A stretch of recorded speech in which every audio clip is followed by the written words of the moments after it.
Bueno, seguimos adelante el Modo País. Vamos a hablar de una noticia que se conoció en las últimas horas, que de alguna manera generó mucha polémica y que nos parece interesante discutir. El Consejo de la Facultad de Derecho creará un comité de expertos que asesorará al consultorio jurídico de la Universidad de la República. Esa era la noticia. Y en realidad, bueno, se generó un interesante debate. Hay quienes estaban de acuerdo, quienes no estaban de acuerdo. Yo creo que todo surge, vamos a saludar a Hugo Barone, director del Consultorio Jurídico de la UDELAR. Buen día, muchas gracias por haber venido. Por estar acá. Yo creo que todo surge, o que el disparador de la discusión se da por el caso Romina Celeste. El Consultorio Jurídico de la UDELAR, de alguna manera, defendió a Romina Celeste cuando salió a exposición la situación de Gustavo Penadez, las denuncias por abuso. Y luego Romina Celeste creo que arrastra al Consultorio Jurídico de la UDELAR cuando sale a luz la denuncia falsa contra Yamandú Orsi. Bueno decir que en este caso el Consultorio Jurídico no había asesorado a Romina Celeste, pero allí se da la discusión, hay quienes entienden de que se debe analizar de qué manera el consultorio admite las diferentes defensas. Sobre todo, Miguel, y hago una pequeña acotación, sí. y por supuesto lo que queremos es escuchar de Hugo Barone cuál es la posición. Vino del Colegio de Abogados también, que fue quienes enviaron una carta a partir de la que solicitan, por ejemplo, bueno, cuáles son los criterios éticos, ¿verdad?, por los que se rigen a la hora de defender, seleccionar y luego defender las causas. Pero para eso está con nosotros Hugo Barone, para contarnos, bueno, primero que nada, cuál es la situación hoy, en dónde estamos parados. ¿Están de acuerdo con esta propuesta, con esta iniciativa? No, creemos que no, porque el Consultorio Jurídico estaba trabajando en conocimiento de toda la institución sobre su propia evaluación y sobre las formas de mejorar su actividad.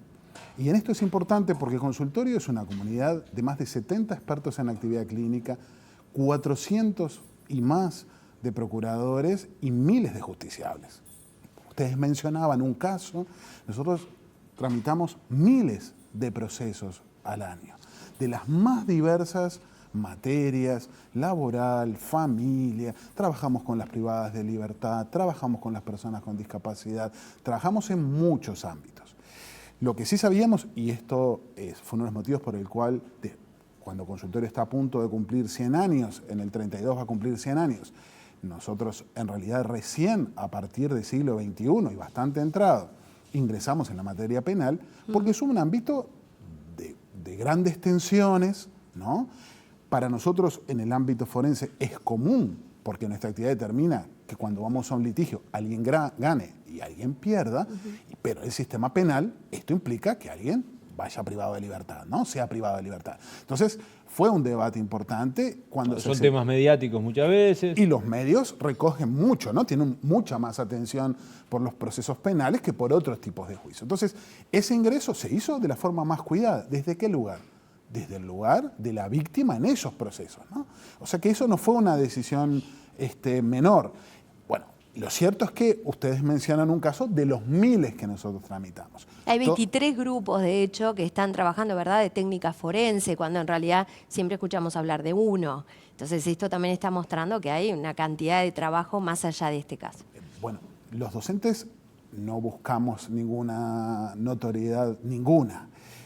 A mí me encantaría que cuando voy con todo el equipo a trabajar con mujeres privadas de libertad, a las cuales se las victimiza doblemente, se les impide tener contacto con sus hijos, hubiera medios.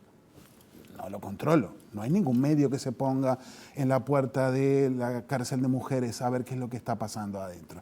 El tropismo de los medios también pauta las salidas. Y también es cierto que en el mundo actual se desarrolla una actividad en relación a los procesos por parte de los medios, que es algo que en derecho penal es algo muy activo, ¿no? En otros procesos no. En otros procesos no, pero en derecho penal sí es muy activo, ¿no? Entonces eso requiere que los docentes que trabajan en actividad clínica en materia penal tengan un contacto con los medios que es muy superior al que tenemos otros que desarrollamos actividades en otras materias. Ahora, y esto debe ser necesario, digo, no podemos olvidar que aquí tenemos a futuros abogados que se están formando, que están aprendiendo, y esto es necesario, ¿no? Lo penal es necesario para esos que mañana pasado van a ser profesionales. Fundamental. Porque la gran transformación que realizó en todo esto a comienzos del siglo XXI el profesor Uriarte, que fue el anterior director, fue decir, esto no es solo una cuestión de formación.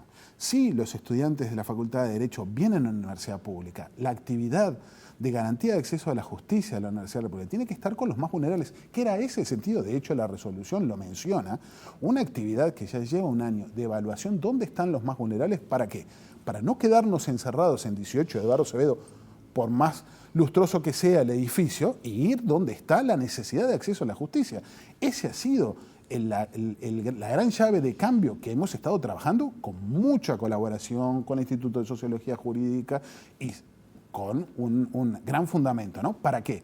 Para estar dentro de los que más precisan. Tú te estás formando en una universidad pública como abogado, la sociedad está invirtiendo en ti. Bueno, tu actividad clínica y los esfuerzos tienen que estar donde están aquellos que no pueden encontrar otra forma de acceso a la justicia que no sea consultorio jurídico o algún servicio de asistencia pública. Nuestro país se puede estar orgulloso de tener la mejor red de asistencia jurídica gratuita y en ella el consultorio jurídico de la Facultad de Derecho es un importantísimo pilar. Ahora, justamente, usted ahí fue uno de los temas que creo que también tocan la sensibilidad de quienes estamos por fuera del sistema y desconocemos justamente esta labor que ustedes desarrollan. Pero el criterio general que todos entendíamos, por lo que también usted está diciendo ahora, que es cuál es el criterio para tomar casos, tenía que ver con que hubiera, en este caso, víctimas o demandantes, no puedan pagar un abogado que los defienda, un abogado particular. Entonces siempre pensamos justamente se trata de aquellas poblaciones más vulnerables que de esta forma tengan una debida y una correcta defensa. También ustedes explican que son aquellos casos que tengan un interés docente en particular, porque la casuística genera ese aprendizaje para los estudiantes, pero que aún así debe existir algún tipo de criterio general a la hora de elegir los casos. Y lo que viene junto con eso es que la mayoría de gente dice, ¿por qué se defendió a Papazo cuando Papazo tiene casa, tiene auto, tiene condiciones económicas?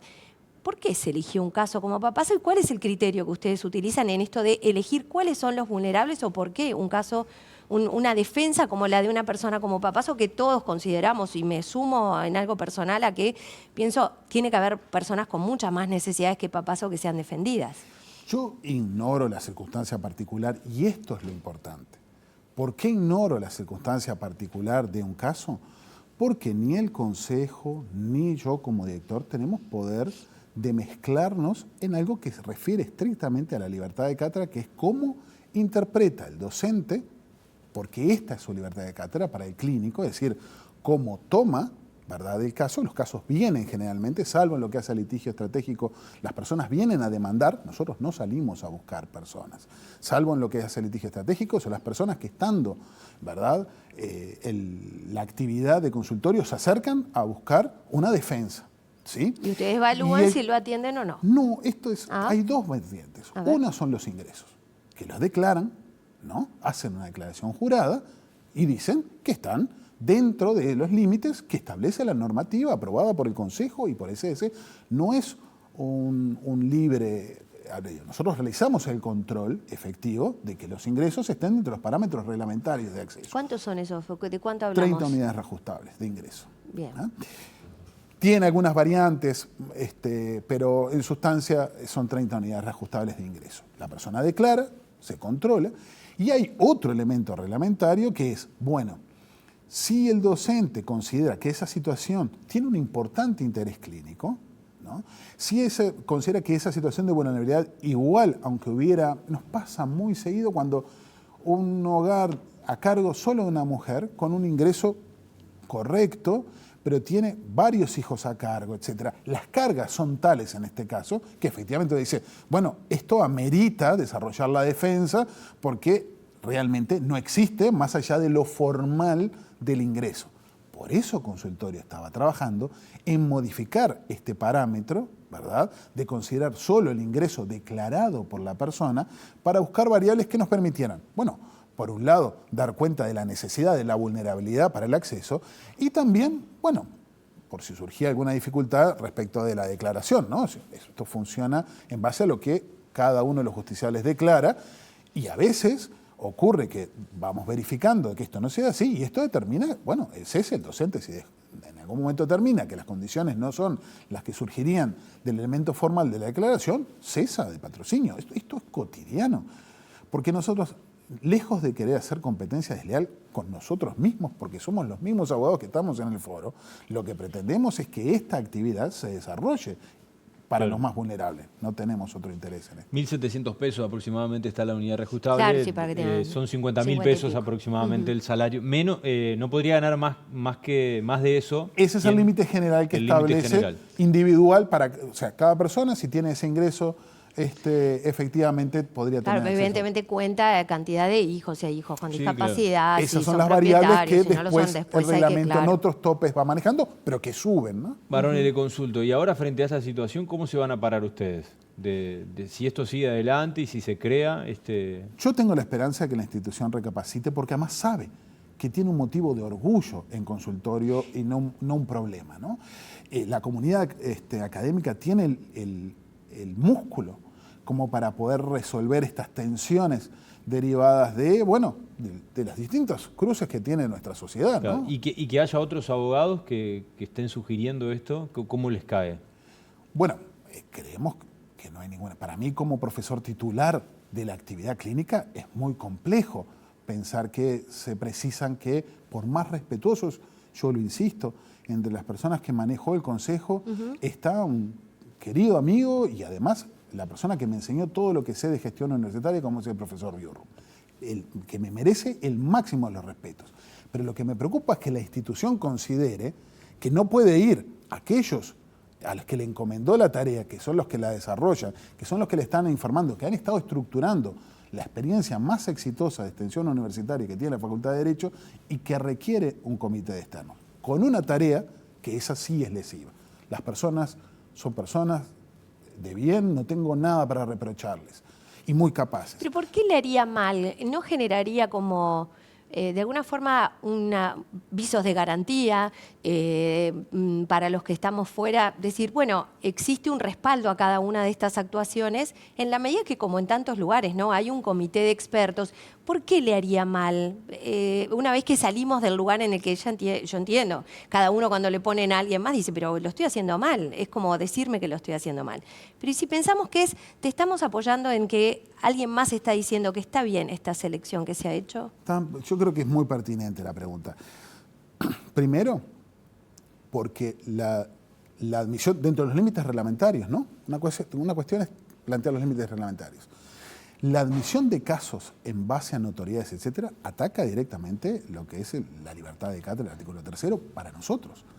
Para nosotros, esta actividad, cómo se decide la aceptación, qué curso se le da, cómo se lleva la estrategia del caso, eso es la libertad de cátedra para un clínico. Para un experto de alguna rama del derecho puede ser expresar su opinión a nivel de foros, a nivel de clase. Para nosotros, nuestra libertad de cátedra se realiza en los juicios, porque somos expertos en la actividad clínica. O sea que para nosotros sí hay algo que tal vez no se comprenda desde fuera, pero esa sí es nuestra libertad de cátedra. Yo no tengo autoridad para hablar en una rama del derecho específica, pero sí en lo que son los procesos. Y cuando en realidad el consultorio jurídico tiene una tasa ínfima de mala praxis, o sea, no tiene reclamos por su mal proceder, bueno, entonces me cuestiono por qué preciso que alguien venga a ver cómo desarrollo la libertad de cátedra. Si los resultados de la situación fuera otra, me lo podría cuestionar más, pero no lo es. Pero, y esto solo un segundito, además, lo que está pautado son preguntas que realizó el Colegio de Abogados, ¿no? Entonces, la facultad tiene todo el derecho de formular, como vemos, cuáles son sus inquietudes, etcétera, etcétera. Pero cuando el disparador de todo esto es la nota de una gremial, a la cual pertenezco, una nota de una gremial, donde además precisa sacar una segunda nota para decir que no realizó ningún tipo de reclamación, que no tiene ningún tipo de cuestionamiento y que solo eran preguntas, designar una comisión de expertos de fuera, ¿no?, para analizar los temas que eran preguntas. Bueno, la Facultad de Derecho no puede responder las preguntas. Si quisiera responder las preguntas, ¿no tiene gente para responder las preguntas del Colegio de Abogados? Es Perdón, pero no parece la forma más virtuosa para una institución para resolver este tipo de cosas. Claro. Lo que tiene que ver con litigio mediático, justamente esto, el manejo de los medios de comunicación, esto que algunos juicios y algunos casos que están tratando van tanto a los medios, ¿están preparados? ¿En la facultad se les prepara para poder enfrentar, digamos, esto que es tan mediático hoy y sobre todo con redes sociales, para manejarse en el medio de eso? Porque termina influyendo a veces, ¿no?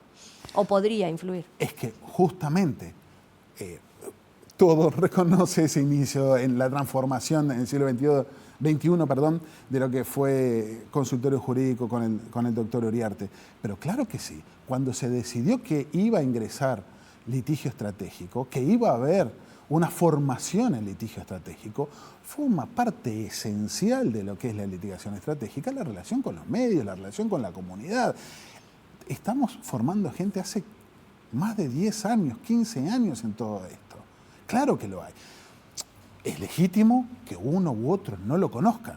Lo que no es posible es ignorarlo una vez que se les precisa. Sí, claro que estamos formando. Tenemos docentes muy formados, docentes que son referencia institucional, que son consultados por otros países precisamente sobre litigación estratégica. Sí, claro que tenemos gente formada. Hugo Barones, director del consultorio jurídico de la UDELAR, muchísimas gracias por estos minutos y bueno, seguramente volveremos a conversar más adelante de algún otro tema. Muchísimas gracias.